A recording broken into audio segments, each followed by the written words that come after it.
wassalatu wassalamu ala Rasulillah Habibina syafi'ina Rasulillah Muhammad bin Abdillah wa ala alihi wa sahbihi wa man tabi'a sunnatahu wa iqtada bihudah ila yaumi liqa'illah. Asyhadu an la ilaha illallah wahdahu la syarika lah, sadaqa wa'dah wa nasara 'abdah wa 'azza jundah wa hazama al-ahzab wahdah. Wa asyhadu anna sayyidana wa nabiyyana wa maulana Muhammadan abduhu wa rasuluhu wa habibuhu wa safiyyuhu wa khaliluhu wa bashiruhu wa nadhiruhu alladhi arsalahu bil huda wa dinil haqq liyudhhirahu 'ala ad-dini kullih walau karihal kafirun walau karihal musyrikun walau karihal munafiqun. Allahumma salli wa sallim ala sayyidina Muhammad. Iftah bab rahmatillah adada ma fi ilmillah, salatan wa salamun daimain bi dawami mulkillah wa ala alihi wa sahbihi wa man wala wa la hawla wa la quwwata illa billah. Ma ba'd.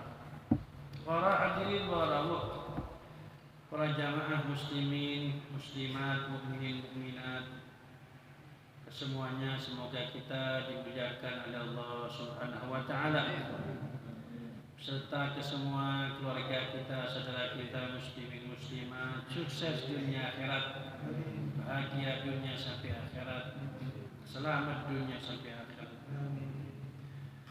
Melanjutkan sabda baginda besar Nabi Muhammad sallallahu alaihi wasallam, Nabi Dawud, la darar wa la dirar. Pendek hadirinnya, semoga bisa dihafal. La darar wa la dirar. Sekali lagi, la darar wa la dirar, yang artinya adalah ada beberapa pendapat dari para ulama. Ada yang memaknakan la darar wa la dirar, jangan ganggu orang lain, dan apabila diganggu jangan dibalas. Saya panjenengan jangan ganggu orang, kalau saya panjenengan diganggu jangan balas, maafkan, karena maaf itu lebih dekat kepada ketakwaan. Saya panjenengan dikampleng, boleh balas ngampleng, boleh. Saya panjenengan dicaci, boleh balas caciannya, boleh. Tapi jangan lebih.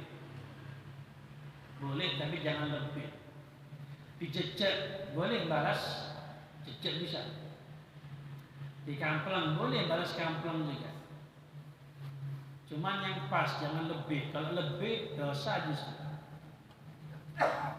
Jangan ngampleng saya, tapi jangan sampai gitu. Anu contoh mak, sumpami ini, saya dikampleng, pong,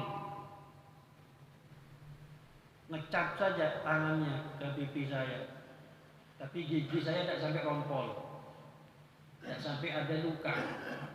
Boleh balas saya, boleh. Kampleng juga sama saya. Wah, ternyata di kampleng saya keanteran, giginya rompol, pipinya luka. Nah ini balasnya saya lebih berarti. Tidak boleh, ada tuntutannya itu. Kan repot beb lepaskan, nah itu makanya. Kan ini jejik orang, balas jejik juga, kan repot ngukur pasnya. Kalau lebih salah, makanya paling enak dimaafkan. Katanya agama seperti itu. Kalau katanya nafsu saya panjenengan kan balasan, pengen lego. Ternyata dibalas tidak lego juga banyak. Tipuan setan itu. Dan ternyata kita lihat sejarah orang-orang terdahulu yang baik-baik, bukan berarti mereka hidupnya mulus saja. Tidak ada yang benci, tidak ada yang tidak senang. Justru sebaliknya benci banyak, Pak. Yang tidak senang banyak, yang nyakiti banyak. Dan ternyata ketika berkaitan dengan pribadi, tidak balas mereka. Kita jangan bahas Kanjeng Nabi sudah. Kanjeng Nabi sudah sering cerita yang diperdengarkan. Di bawahnya Kanjeng Nabi berarti. Di atasnya generasi saya panjenengan. Kiai-kiai dulu itu. Dibalas. Tapi diganggu pribadinya, balas tidak. Tapi kalau orang diganggu, bela. Yang korban ini dibela.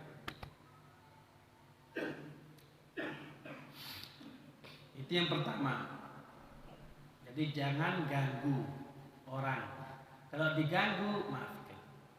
Itu maksud dari hadis la dharar wala dirar. Ada lagi ulama yang berpendapat artinya la dharar wala dirar adalah dilarang mengganggu, dilarang membahayakan dirinya sendiri. La dharar, tidak boleh membahayakan dirinya sendiri.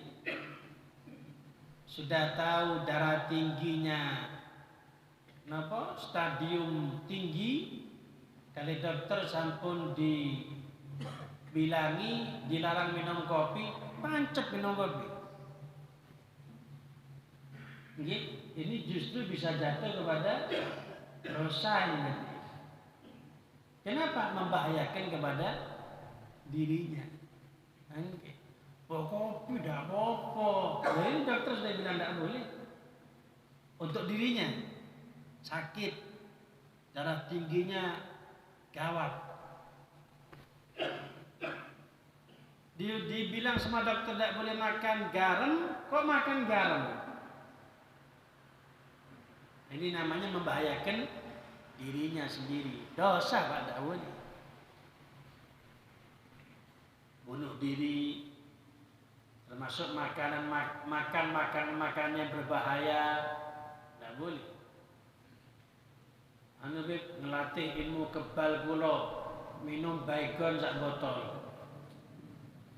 Nah, itu dilarang, tidak boleh.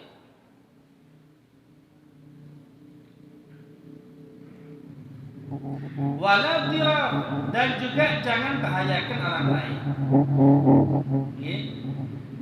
La darara, jangan membahayakan dirinya sendiri. Wala dirar, jangan membahayakan orang lain. Tidak boleh mukul-mukul kepalanya, ditapok-tapok wajahnya. Dan banyak lagi, ada beberapa pendapat dari para ulama menjelaskan hadis ini yang intinya para hadis marawih. Maksud sabda Kanjeng Nabi Muhammad sallallahu alaihi wasallam adalah haram segala jenis bahaya, baik sedikit ataupun banyak. Haram. Sehingga waspadalah saudaraku, katanya pensyarah hadis ini yang kita baca kitabnya, maka berwaspadalah wahai saudaraku, jangan sampai mengganggu orang lain. Jangan sampai mengganggu orang lain, baik dirinya atau keluarganya. Ganggu orang atau ganggu keluarganya orang, atau ganggu hartanya orang lain, atau ganggu kehormatannya orang lain, diribah, digunjing, dicemarkan kehormatannya. Karena itu semuanya adalah bentuk perbuatan zalim yang dilarang oleh Kanjeng Nabi Muhammad, la dharar wala dirar. Dan juga Allah berfirman, wa qad khaba man hamala zulma, sungguh cilaka orang yang berbuat zalim. Sehingga perhatian ini, hakikatnya yang cilaka bukan yang terbunuh, yang membunuh yang cilaka. Yang terbunuh karena dizalimi langsung surga itu dan mati. Itu husnul khatimah, dia terzalimi. Yang zalimi hidup, kan nanti akan mati juga. Akan selesai urusannya. Sampai pada batas, tidak ada batasnya. Jumhur Islam. Nabi Muhammad bersabda, haramallah minal mu'mini damahu wa manahu wa irdahu wa an la yudhanna billah khairan.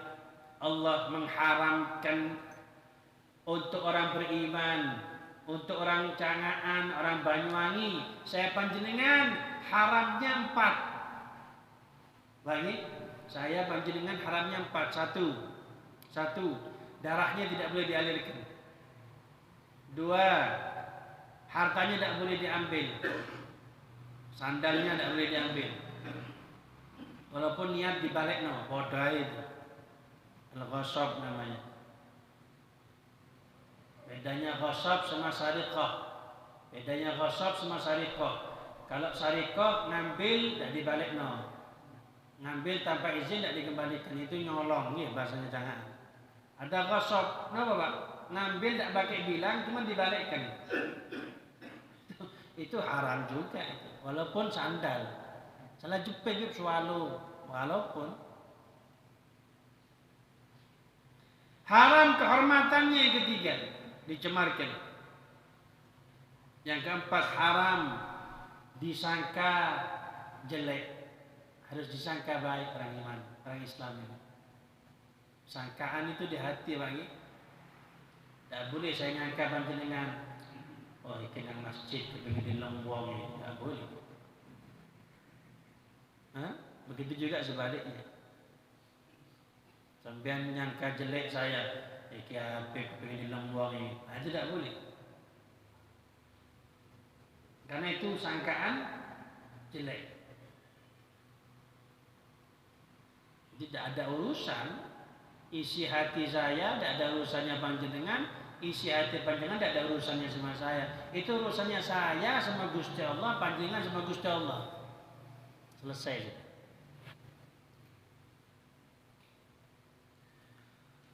Sehingga para ulama menyebutkan di antara jenis-jenis kezaliman membahayakan orang yang wajib dijauhi, di antaranya al-makis, pungli.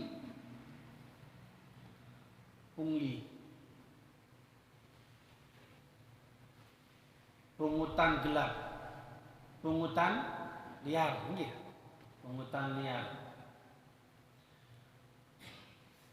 Termasuk apa? Aklimanil yatim, memakan harta anak yatim. Termasuk juga jenis kezaliman yang wajib dijauhi apa para hadirin, terus ulama. Mumatalah fi daf'il haqq alladhi alaihi min ma'al qudrah ala wafaihi. Napa? Nunda membayar tanggungan disertai mampu untuk menunaikannya. Utang sama orang, janji seminggu, dapat seminggu, ada uangnya dibayar, tidak dibayarkan, habis belum ditagih. Itu dosa. Mampu untuk bayar, jatuh tempo, tak bayar, ditunda, itu dosa.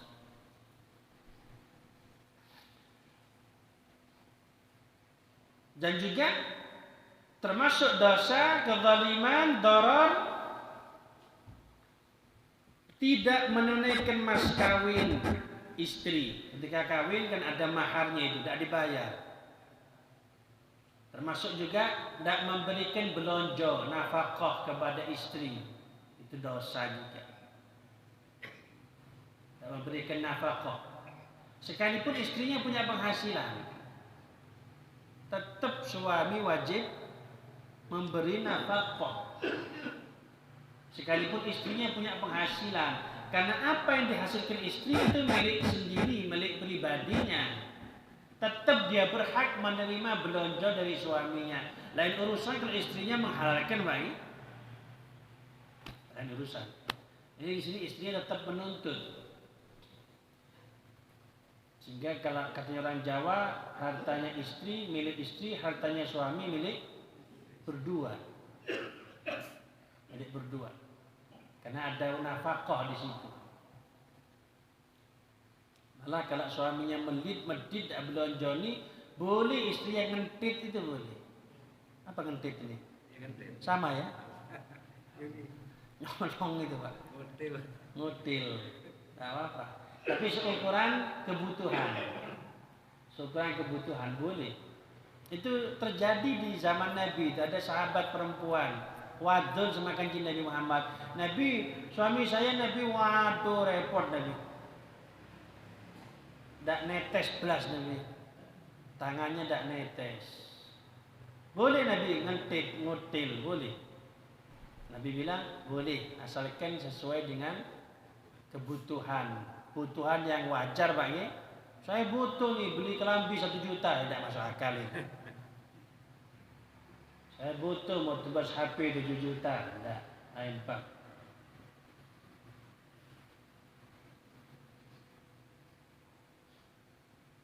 Yeah. Bahkan seorang istri itu kalau tidak dinafkahi, para hadirin, dia dalam hukum Islam boleh nuntut ke pengadilan sampai bisa dijatuhkan perceraian. Kalau suaminya tidak belonjoni. Jadi kalau ada suami tidak belonjoni, itu istri nuntut. Kalau memang tidak terima, nuntut ke pengadilan. Bukan langsung jatuh talak. Kecuali ketika akad ada taklik. Ya. Ketika akad ada taklik. Atau kapanpun saja ada taklik. Taklikut tolak. Penggantungan talak. Kalau saya tidak belonjoni 3 bulan jatuh talak. Kok terjadi suatu hari di waktu ke depan tidak belonjoni 3 bulan langsung jatuh talak. Tapi kalau tidak ada taklik tidak bisa. Ini Habib ditinggal sama suaminya 2 tahun tidak ada belonjo. Terus kawin lagi. Ya apa sih? Kan belum ditalak sama suaminya. Tidak dibelonjoni, Habib pun jatuh talak. Cari sopo. Siapa yang bilang? Itu ada prosedurnya, ada aturannya. Dan ini terjadi para hadirin. Di sekitar tempat saya terjadi. Suaminya kerja di luar negeri, tak belonjoni, istrinya terus kawin, undang Habib. Habibnya diundang. Ternyata dengar, suaminya belum jatuh talak. Dia tinggal pulang sama Habibnya. Ibarat tanggung jawab. Pompong guru. Ini kalau memang istrinya tidak nerima, boleh nuntut ke pengadilan bahwa suami tidak memberikan nafkah. Nanti suaminya dipanggil. Kalau memang mampu untuk genteni bayar, tidak bisa ditalak itu Pak. Nanti ada prosedurnya itu. Nah, dan termasuk dosa besar juga kezaliman. Napa niku boten bayar pegawai. Ada orang dipekerjakan kemudian tidak dibayar. Kerja paksa. Dan termasuk juga mengganggu orang beriman dengan merampok, memukul, mencaci.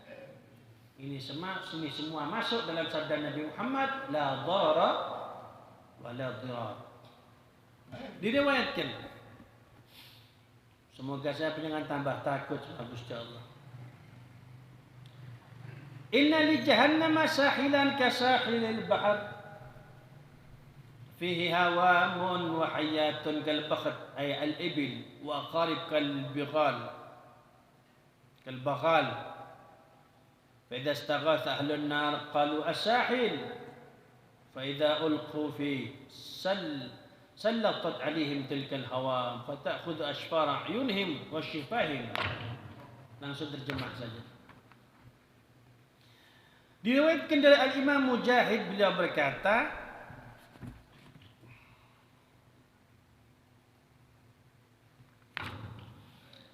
di neraka Jahanam itu ada pantai. Ada pantainya. Neraka Jahanam itu ada pantainya. Pinggirannya. Isinya berhadirin hewan-hewan buas, ular-ular yang besarnya seperti unta. Kalau jengking yang besarnya seperti bagal, peranakan kuda sama keledai. Besarnya seperti itu. Kalau jengkingnya. Sehingga kalau sudah ahli neraka itu disiksa sama malaikat, kemudian tidak kuat, itu ada yang berseru satu, pindah ke pantai, minggir. Tak kala mereka ke pinggir, ditomponi sama itu. Ular-ular yang besar-besar itu kayak unta. Hewan-hewan buas itu. Kalau jengking yang besar-besar seperti keledai itu, seperti kuda itu. Dianclap semuanya yang ke pinggir ini, ditarik matanya, ditarik mulutnya. Allah, tidak mati kan? Di neraka tidak ada mati. Oh, seandainya ada mati, nikmat terbesar itu berarti. Tidak ada mati. Tersiksa dengan siksaan tersebut, ada yang ngomong lagi balik, mentengah. Ketika mentengah, mereka mendapati tubuhnya gatelan. Digaruk berhadi merawuk, gatalnya itu digaruk sampai ngelupas kulitnya, bahkan dagingnya sampai ke tulangnya. Dan penduduk neraka nanti tebal kulitnya adalah 40 dirak. Tebal kulit saya tidak sampai 1 cm. Kulit panjenengan ada 5 cm tebalnya? Tidak sampai lagi 1 cm ya. Tidak sampai. Penduduk neraka berhadi tebal kulitnya 40 dirak. 1 dirak sekitar 45 cm. 1 dirak. 45 dirak berapa cm? Sekitar 20 meter. Ya. Iya, sekitar 18 meter tebalnya. Sama Allah dibuat tebal. Kenapa? Biar tambah liyadzuqul azab, supaya ngerasakno siksaannya Allah itu. Ya Allah. Nah, kemudian ketika mereka tersiksa dengan siksaan yang sedemikian rupa dahsyat luar biasa, ada suara terdengar kepada penduduk neraka. Penduduk neraka, loro ta? Sakit ta? Ya apa yang kamu rasakan sakit ta? Ya pada jawab mereka, wa ayyu adzan asyaddu min hadza? Adakah siksaan yang lebih sakit dari ini? Loro sakit, kata penduduk neraka. Kemudian terdengar lagi siaran, hadza bima kunta tu'dzil mu'minin. Ini balasannya kamu dulu di dunia suka ganggu orang beriman. Dibalas sama Allah Subhanahu wa ta'ala, ad-dulmu dhulumatun yaumal qiyamah. Kezaliman itu kegelapan di hari kiamat. Mugi-mugi diberikan selamat oleh Allah Subhanahu wa ta'ala. Tak sampai zalim bagi semua orang. Tak sampai zalim semua orang. Tak sampai zalim kepada diri kita sendiri. Pun selanjutnya, nanti di hari kiamat disebutkan oleh Sayyidina Abdullah bin Mas'ud, seorang hamba akan dihadapkan di hari kiamat, berada di hadapan seluruh makhluk. Berhadirin, nanti di hari kiamat itu setiap orang akan dihadapkan di hadapan seluruh makhluk. Coba bayangkan, sak Banyuwangi kumpul di lapangan, panjenengan suruh berdiri di depan. Berapa ribu masyarakat Banyuwangi? Satu Indonesia suruh kumpul, ini satu di depan nih. Sama Allah selalu maju di depan. Bayangkan nanti di akhirat semuanya dari Nabi Adam sampai hari kiamat kumpul jadi satu-satu maju. Allah. Apa katanya Allah? yang maju nih dikenalkan sama Allah. Hadza fulan bin fulan. Namanya sak bapaknya disebut. Ini Fir'aun bin sinten bapaknya Fir'aun? Belum tahu saya. Hah? Disebut sama Allah. Ada fulan bin fulan, sak bapaknya disebut. Allah. Pak, sekalipun bapaknya orang soleh, izin malu nih. Kalau ternyata anaknya tidak benar. Jadi cukup nih peringatan buat manusia. Di dunia dia berbuat jelek, keluarganya malu. Jangan buat malu di akhirat.